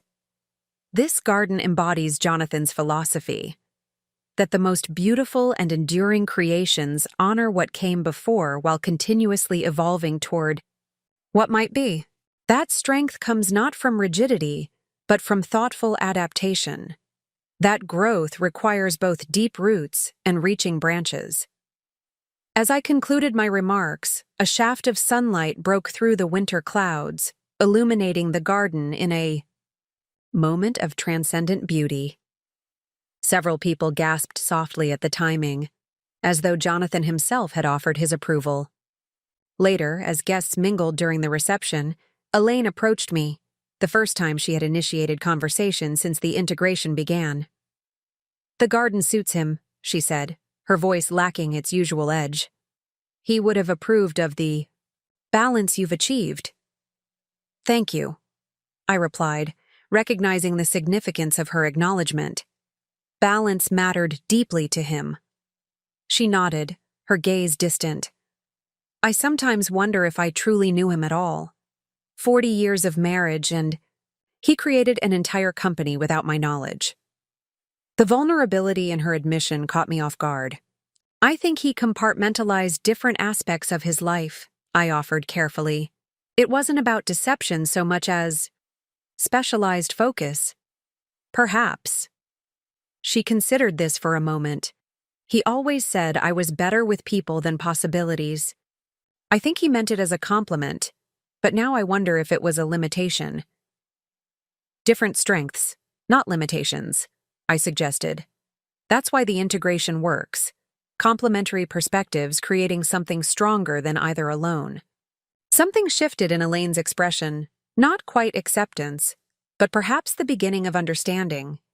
"You've managed this transition better than I expected. The quarterly reports are impressive." Coming from Elaine, this qualified praise represented a seismic shift. "Thank you. We've tried to honor Jonathan's intentions while respecting the foundations he built." She nodded once, then moved away to join a conversation with longtime family friends.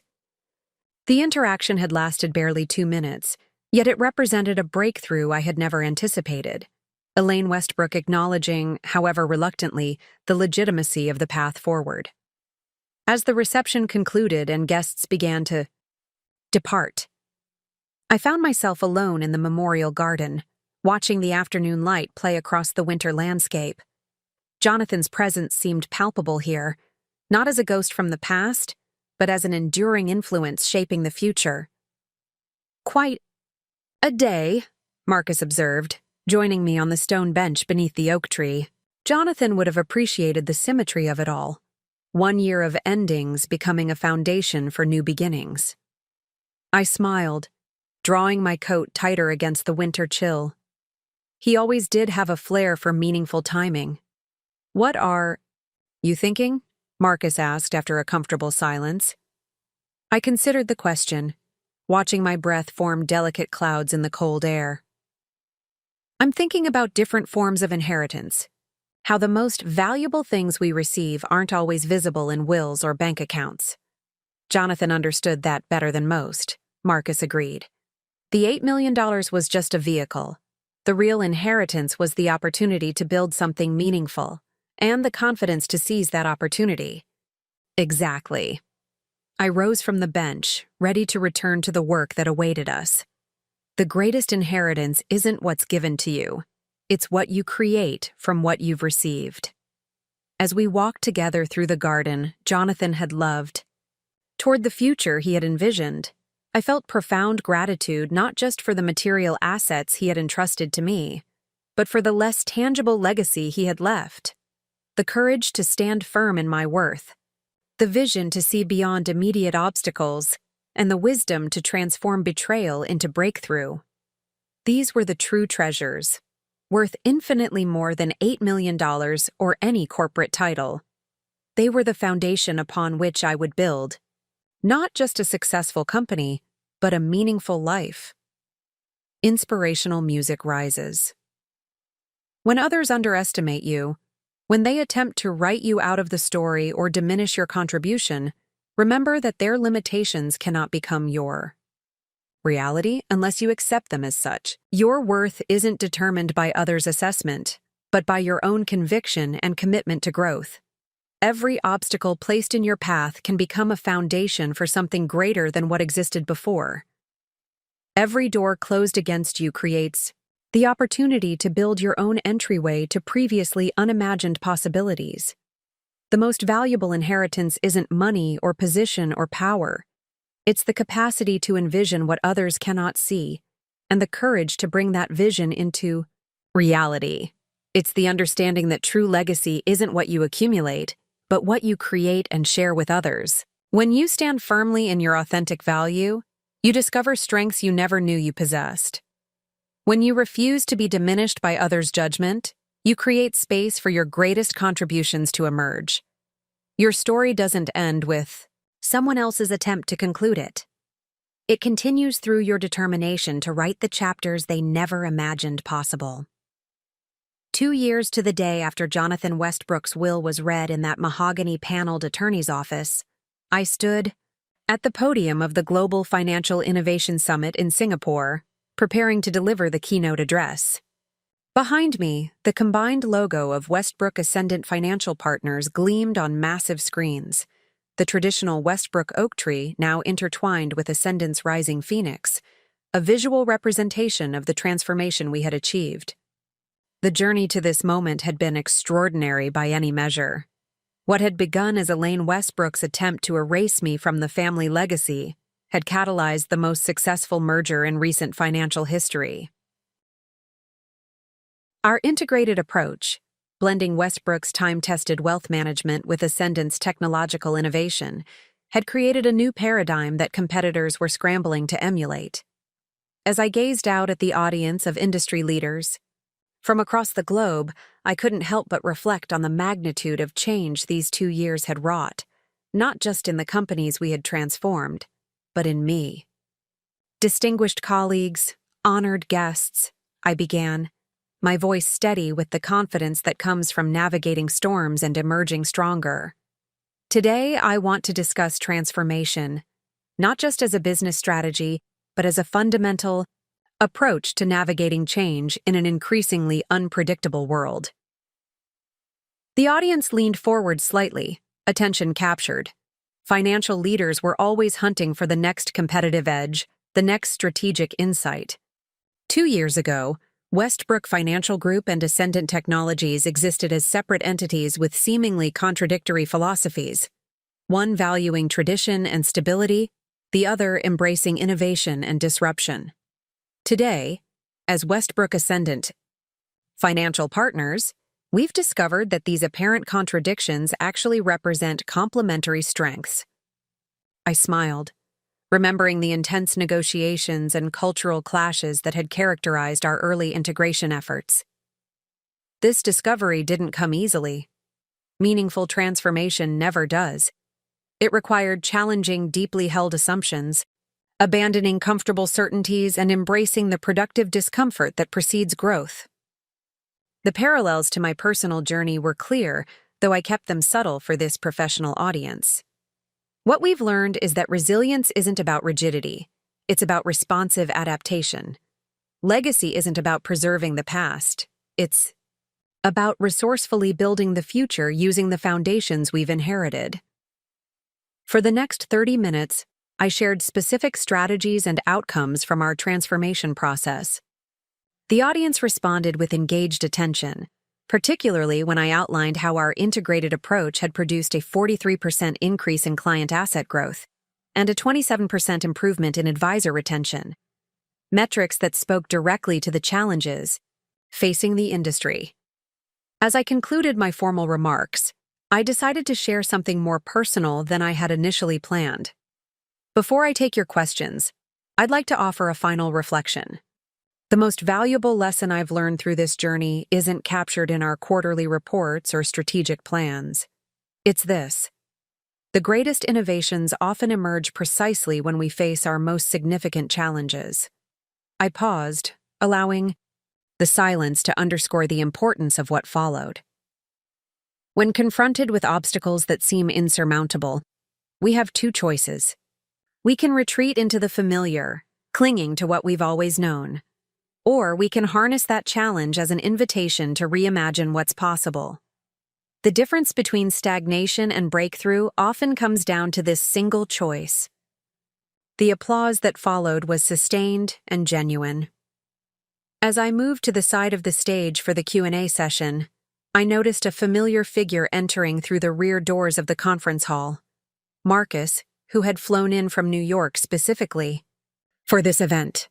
The moderator managed the questions with professional efficiency, most focused on technical aspects of our integration process or projections for future growth. I answered each with precision, drawing on 2 years of intensive experience navigating the complexities of organizational transformation. The final question came from a young woman representing a financial technology startup in Bangalore. Ms. Westbrook, your success integrating traditional wealth management with innovative technology is inspiring. But I'm curious, was there a specific moment when you knew this approach would succeed, despite the skeptics? The question invited reflection on something I rarely discussed publicly: the emotional reality behind the strategic decisions.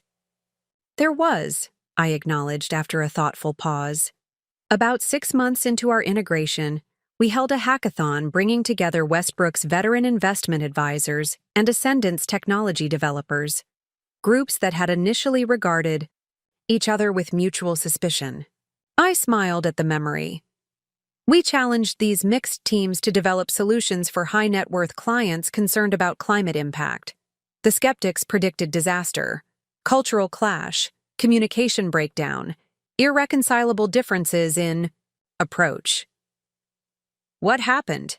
The moderator prompted when I paused. Magic happened, I replied simply. A particular team struck me. Jeffrey, a 67-year-old advisor who had managed Rockefeller money for decades, working alongside Sanjay, a 26-year-old AI developer who had never worn a tie until that day. By the second afternoon, they were finishing each other's sentences, combining Jeffrey's deep understanding of client psychology with Sanjay's algorithmic genius. The audience chuckled in recognition of this unlikely partnership. Their solution won the competition, a risk assessment tool that incorporated both quantitative climate data and qualitative client values in a way neither could have created alone. Watching them present together, I knew we weren't just salvaging 2 companies. We were creating something genuinely transformative. As the session concluded and attendees moved toward the networking reception, Marcus approached with a warm smile. Compelling as always, he said, embracing me briefly. The audience was captivated. The Q&A helped, I acknowledged. That final question especially. Planted? He asked with a knowing look. I laughed. Absolutely not. Though I might consider that strategy for next time. As we moved through the elegant reception space, financial leaders from around the world approached to exchange greetings, explore partnership opportunities, or simply express admiration for what Westbrook Ascendant had accomplished. 2 years ago, many of these same individuals had regarded our merger with skepticism, predicting cultural incompatibility and strategic confusion. Now they sought to replicate our success. Marcus and I eventually escaped to the hotel's rooftop garden, a tranquil oasis 20 stories above Singapore's bustling financial district. The evening air carried the fragrance of orchids and the distant hum of a city in perpetual motion, much like the global markets we navigated. I received an interesting call yesterday, Marcus said as we settled into comfortable chairs overlooking the skyline. From Elaine. This caught my attention immediately. While our professional relationship had evolved from open hostility to cautious cooperation, Elaine and I maintained a careful distance in personal matters. What did she want? Marcus sipped his tea thoughtfully. She's considering establishing a foundation in Jonathan's name, focused on financial education for first-generation college students. She'd like your input on the structure. The irony wasn't lost on either of us. The woman who had once tried to erase my professional legacy now sought my expertise in honoring her husband's memory. That's unexpected, I admitted. Is it? Marcus raised an eyebrow. Or is it the natural evolution of a journey you set in motion 2 years ago? I considered his perspective. Perhaps both. There's more, he continued.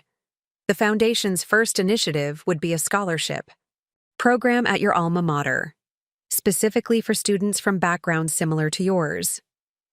The gesture held layers of meaning, acknowledgement, perhaps even a form of indirect apology. While Elaine might never explicitly recognize her attempts to undermine me, this represented a significant shift in her understanding of Jonathan's values and choices.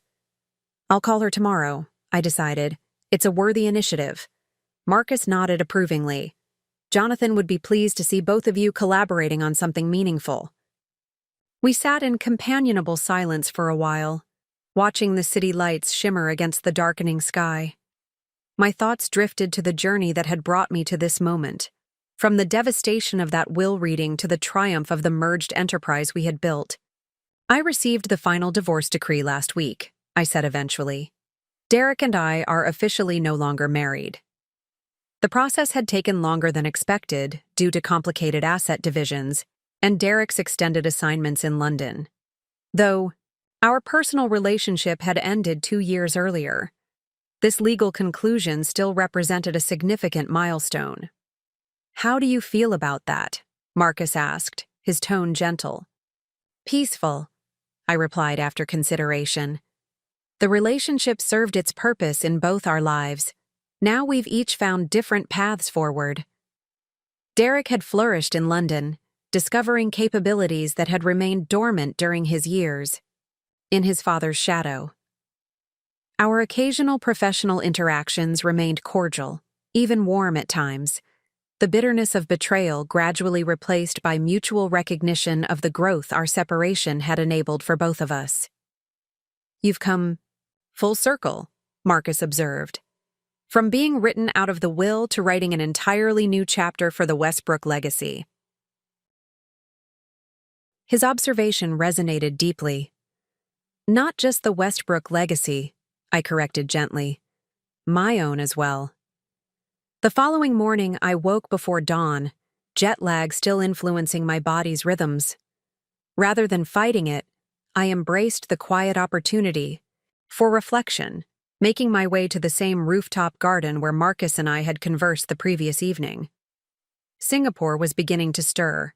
Early commuters filling trains, street vendors preparing breakfast, the financial district's lights, gradually yielding to the approaching sunrise. From 20 stories up, the patterns of human activity formed a living tapestry of purpose and connection. My phone chimed with a notification, the closing share price from yesterday's New York trading session. Another record high for Westbrook Ascendant. The financial validation of our approach was gratifying, of course, but it represented only one measure of success. The more meaningful metrics were less quantifiable. The cultural transformation within both organizations, the innovative solutions we'd created for clients navigating an increasingly complex financial landscape, the careers we'd launched and mentored, the communities we'd strengthened through strategic philanthropy. As the sun crested the horizon, painting the skyline in gold and amber, I reflected on the conversation I would have later today with Elaine about Jonathan's foundation. 2 years ago, such collaboration would have seemed impossible. The wounds too fresh, the betrayal too profound, the power dynamics too unbalanced. What had changed wasn't just circumstances, but perspective. Hers and mine. We had each in our own way transcended the narrow view that had once defined our relationship. Not through forced reconciliation or artificial harmony, but through the genuine evolution that becomes possible when we focus on creating rather than competing. My phone chimed again, a message from Amara Chen, our quantum computing expert, who now led Westbrook Ascendant's technology division. Breakthrough with the financial inclusion algorithm. Can we discuss when you return to New York? The initiative she referenced represented our most ambitious project yet, using advanced technology to extend sophisticated financial services to traditionally underserved populations. Jonathan had dreamed of this possibility, but the tools to realize it had only recently emerged through the integration of Westbrook's understanding of wealth creation with Ascendant's technological capabilities. I sent a quick reply confirming our meeting, smiling at the synchronicity. Today I would discuss honoring Jonathan's memory through educational opportunity. Next week we would advance his vision through financial innovation. The symmetry felt right, a balance of commemoration and progress, reflection and action. A hotel staff member appeared with a tray holding a pot of tea and fresh fruit. Ms. Westbrook, Mr. Garrett mentioned you might be here. He asked me to bring you breakfast and let you know he's arranged a car for your 10 a.m. meeting at the Monetary Authority. I thanked him, reminded again of Marcus's thoughtful attention to details. Our partnership had evolved into a friendship I deeply valued, one built on shared purpose and mutual respect rather than obligation or convenience. As I sipped the fragrant tea, my thoughts turned to the speech I would deliver tomorrow at the Women in Finance Leadership Forum. Unlike today's technical keynote, tomorrow's address would focus on personal resilience and authentic leadership, themes that resonated deeply with my own journey. I had initially hesitated when invited to share more personal aspects of my experience, concerned about appearing unprofessional or self-indulgent. But Marcus had challenged that hesitation with his characteristic directness. Your technical expertise may help others succeed in business, Olivia, but your personal journey might help them succeed in life. Which contribution matters more? Put that way, the choice was clear. While maintaining appropriate boundaries, I had crafted remarks that addressed the universal challenges of navigating betrayal, reclaiming self-worth, and transforming obstacles into opportunities. The forum organizer had sent participant demographics. The previous evening, over 300 women from across the financial spectrum, from early career analysts to senior executives. Many came from backgrounds similar to mine, outsiders navigating institutions built on insider connections, merit-focused professionals in hierarchy-driven organizations, change agents in tradition-bound cultures. For them, the technical aspects of our merger success mattered less than the personal qualities that had made it possible. Resilience in the face of exclusion, clarity amidst chaos, strategic patience when confronting entrenched opposition. I opened my tablet to review my prepared remarks one final time, making small adjustments to emphasize these elements. The core message remained the same. Our greatest potential often emerges precisely when others attempt to diminish us, not despite these challenges, but because of how they catalyze our growth. My phone chimed with an incoming video call. Howard Montgomery, his familiar face appearing on the screen with a warm smile that crinkled the corners of his eyes. Olivia, I hope I'm not calling too early. Never can keep these time zones straight. Not at all, Howard. It's good to see you. How are things in New York? Productive, he replied with satisfaction. The board unanimously approved the Asia-Pacific expansion. Singapore will be our regional headquarters, as you recommended. This represented the culmination of months of strategic planning, positioning Westbrook Ascendant to capitalize on emerging markets while maintaining our core values. That's excellent news. The timing couldn't be better, with the partnerships we're developing at this summit. Howard nodded, then his expression grew more reflective. I've been thinking about Jonathan today. He would be immensely proud of what you've built. What we've built, I corrected gently. None of this happens without your support, Howard, or Marcus's guidance, or the teams at both companies embracing a new vision. True enough, he acknowledged. But catalysts matter, Olivia. You transformed what could have been merely a corporate restructuring into a genuine reinvention. We chatted a few minutes longer about operational details before he mentioned, almost casually, "I had lunch with Elaine yesterday. She seems different. More reflective. She mentioned you might be collaborating on Jonathan's foundation." "We're discussing possibilities," I confirmed. "It seems like a meaningful way to honor his values." Howard's expression conveyed approval mixed with something like wonder. 2 years ago, I wouldn't have thought such collaboration possible. "You've exemplified grace under pressure, Olivia." After we ended the call, I remained in the garden a while longer, watching Singapore fully awaken to the new day. Howard's observation resonated with my earlier reflections. The journey had indeed come full circle, though not to the same starting point. Rather, it had spiraled upward to a new level of understanding and possibility. The betrayal that Elaine and the Westbrooks had orchestrated, the public humiliation, the attempted erasure of my professional contributions, the callous dismissal of my worth, had initially seemed like an ending. In reality, it had been a beginning. Not because betrayal itself held inherent value, but because my response to it had revealed capacities I might never have discovered otherwise. Leadership that transformed conflict into collaboration, strategic patience that distinguished between immediate reaction and meaningful response, compassionate clarity that acknowledged others' limitations without adopting them as my own. That evening, I stood in my hotel suite preparing for the official summit dinner, my gaze drawn to the city lights spread below like a constellation of earthbound stars. My phone chimed with a message from my assistant. Dr. Amara Chen's team just filed patent number 37 for the financial inclusion system. Breakthrough confirmed. The news sent a surge of satisfaction through me.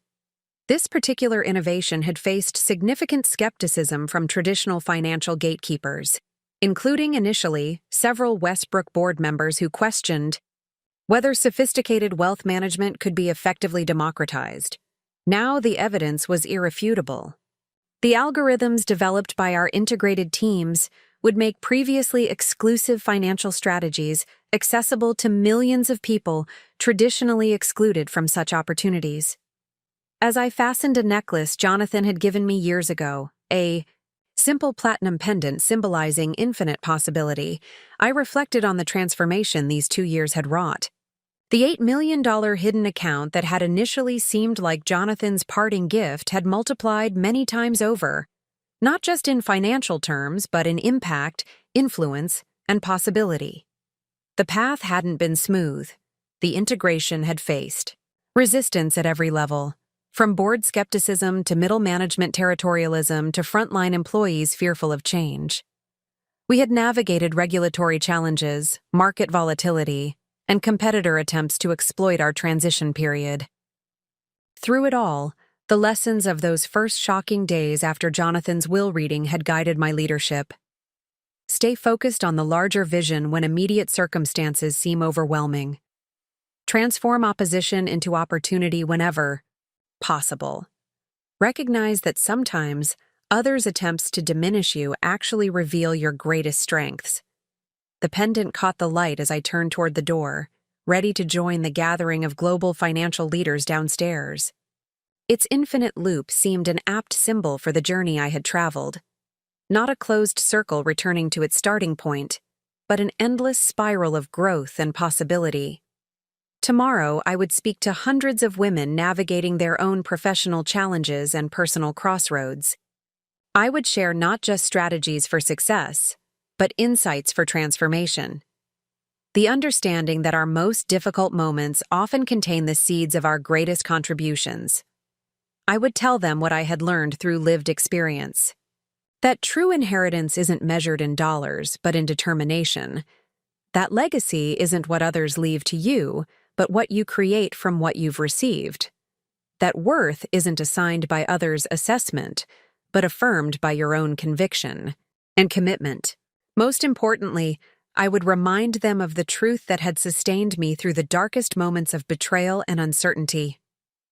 When others attempt to write you out of the story, they inadvertently provide the perfect opportunity for you to author a far more compelling narrative than they could ever imagine.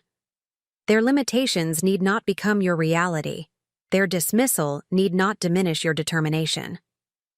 Their rejection need not restrict your reimagining of what's possible. As I stepped into the elevator that would carry me down to join colleagues and competitors, partners, and prospects, I carried with me not just the title of CEO or the credentials of success, but the hard-won wisdom of transformation. Every ending contains the potential for a new beginning. Every obstacle presents the opportunity for innovation. Every attempt to diminish you offers the chance to discover strengths you never knew you possessed. This was the true inheritance Jonathan Westbrook had left me. Not just $8 million in a hidden account, but the confidence to claim my value in a world determined to discount it. Not just a corporate position, but the courage to transform challenge into opportunity. Not just financial assets, but the vision to build something meaningful from the ruins of betrayal. And this was the legacy I now sought to extend to others. The understanding that our greatest contributions often emerge precisely when others least expect them. When the path seems most uncertain, when conventional wisdom suggests retreat rather than advance. The elevator doors opened onto the glittering reception where global financial leaders exchanged ideas and explored possibilities. As I stepped forward to join them, confident, purposeful, authoritatively myself, I carried with me the certainty that had emerged from uncertainty, the strength that had developed through challenge, the vision that had clarified through opposition. This was the ultimate transformation, not just of companies or careers or circumstances, but of perspective. The understanding that we are not defined by what happens to us, but by how we respond. Not limited by others' perceptions, but liberated by our own determination to create meaning from challenge. In the end, the journey from betrayal to breakthrough isn't about proving others wrong. It's about proving yourself right. Not right in the sense of vindication, but right in the deeper sense of alignment with your authentic purpose and potential. The mother-in-law who gave away my inheritance never knew about the hidden account worth $8 million. But more significantly, she never understood the most valuable assets Jonathan recognized in me. Resilience that transforms setbacks into starting points, vision that perceives possibility where others see only problems, and determination that converts obstacles into opportunities. These were the true treasures. The inheritance that could never be taken away because it resided not in external accounts, but in internal conviction. The legacy that would continue growing not through preservation, but through purposeful creation. And as I moved confidently through the gathering of global leaders, I carried this understanding not as a burden of the past, but as a blueprint for the future. Not just for myself, but for anyone whose potential has been underestimated, whose contribution has been dismissed, whose worth has been questioned. The most powerful response to those who attempt to write you out of the story isn't anger or vengeance or even vindication. It's the quiet, determined authorship of a narrative far more compelling than anything they could have imagined, a story of transformation that converts ending into beginning, challenge into opportunity, and limitation into liberation. Up next, you've got 2 more standout stories right on your screen. If this one hit the mark, you won't want to pass these up. Just click and check them out. And don't forget to subscribe and turn on the notification bell so you don't miss any upload. From us,